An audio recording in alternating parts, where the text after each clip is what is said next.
Hello, welcome to another lower body stretch session.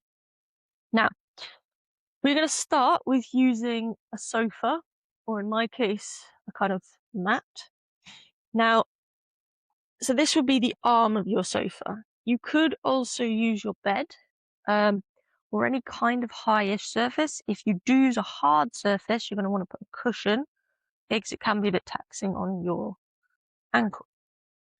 Then you're going to lift one leg up and put your ankle on top. Now, as you can see here, my knee doesn't quite touch. That's okay. Take it steady.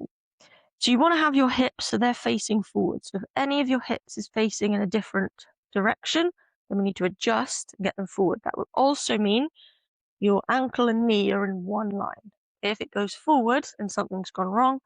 And if it's gone back, something's gone wrong. Okay?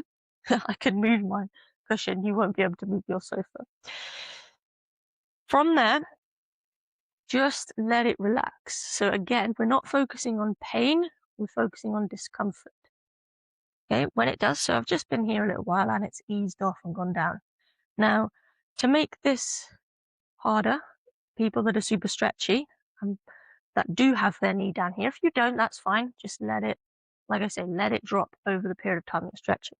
But if you're super stretchy, you're then going to lean over.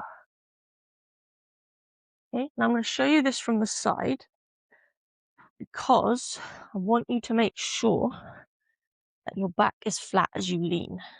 So I don't want your lean to curl over.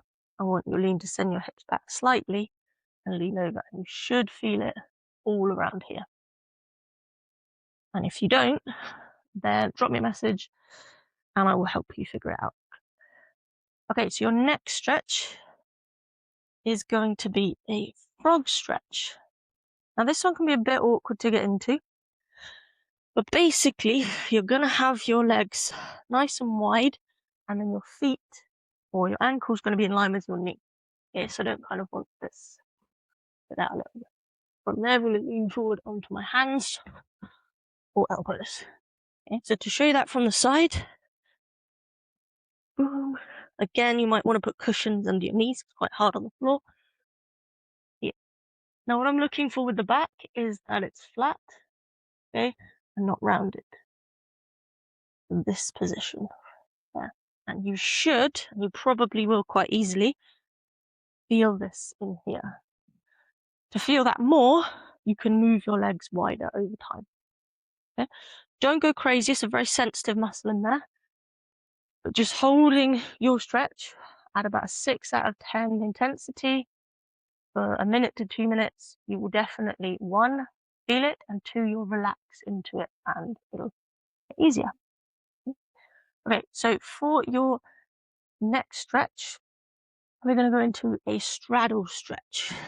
Now, this is going to work on some similar muscles, so it's good that we did that one first, but don't overdo this one. Okay, don't go super wide. Just go wide enough that you can feel a little bit of a pull here. The most of the work is going to be on flattening out the legs and then where we can go from here. So what I want us to start with is just leaning down the middle, sliding our hands forwards. Okay, and you should feel that here. You might also feel that in here. Again, you could hold this one for about a minute. We're then going to walk over to one side. And if you can reach that hand across to the other hand, you'll then feel this a little bit in the back as well as the hamstring. Okay, and then walk back. You can even test, have I got further? Tiny bit. Walk back over, hand over the top. Reach this hand over. Good. So this is predominantly a hamstring stretch. It's a little bit on the inside and a little bit of your back as well. Okay. Again, I would hold middle, a minute down the middle, minute to each side, and then if you want to finish off with 30 seconds to a minute down the middle, that's fine. Just don't overdo it. Okay, take it nice and steady. Relax. Okay, your next stretch is going to be a calf stretch. Now, there are a couple of things I want to talk through with this. So I'm going to give you 2 options in case the first one is quite difficult. Okay, so you're going to place your hands down and you're going to be in like a table. From there, you're going to lift your hips in the air. Okay, and then push one foot down. You should now feel that in the back of your calf. Okay, and then you could switch sides to the other side. Just push that heel down. Very good. For anyone that holding that position is challenging enough, so that when you get the stretch, it's quite a difficult kind of a stretch, you can do a different version. I'm going to try this with this. Okay, so you could use the corner of the sofa. Again, put your hands on it. You're going to get your foot pushed into it. Nice and high if you can. And then you're just going to shift yourself and your hips forward. You will most definitely feel this. Again, relax into it. Don't overdo it. With both of these, you can actually change the angle of your foot. And it just changes the position of the stretch on the calf, the inside and the outside, because you have two muscles in your calf. Cool.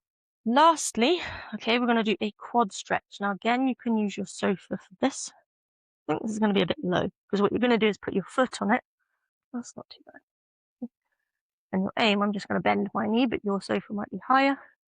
But then when you start to push the hips back and feel the stretch down the front of your leg. Now, some of you, your knee will come up and then you'll lose the stretch a bit.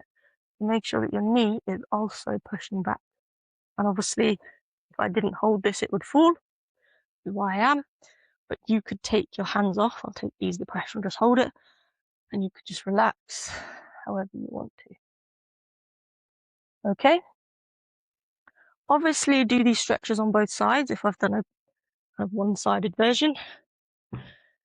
And for each of them, 6 out of 10 intensity, 1 to 2 minutes. And yeah, if you have any questions, you know where I am, but enjoy it.